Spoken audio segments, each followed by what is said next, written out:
அண்மை செய்தியை பார்த்து வருகிறோம். தென்காசி இடைக்கால அருகே கடந்த 24ஆம் தேதி 2 தனியார் பேருந்துகள் நேருக்கு நேர் மோதிய விபத்தின் சிசிடிவி காட்சி வெளியாகியிருக்கிறது. 2 தனியார் பேருந்துகள் நேருக்கு நேர் மோதியது தொடர்பான சிசிடிவி காட்சியை பார்த்து வருகிறோம்.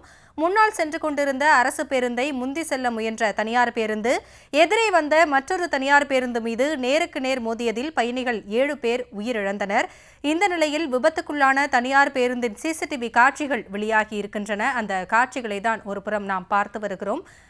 தென்காசி இடைக்கால அருகே கடந்த 24ஆம் தேதி 2 பேருந்துகள் நேருக்கு நேர் மோதிய விபத்தின் சிசிடிவி காட்சி வெளியாகி உள்ளது.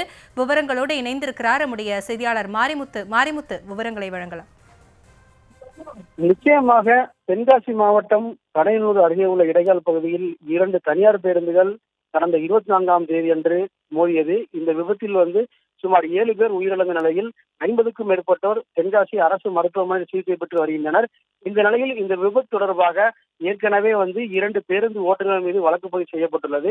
மேலும் தற்போது இந்த விபத்து தொடர்பான சிசிடிவி காட்சிகள் வெளியாகி உள்ளது.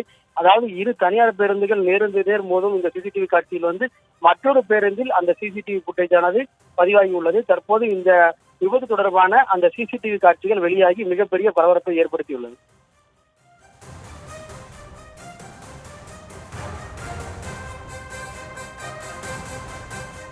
விவரங்களுக்கு நன்றி மாரிமுத்து.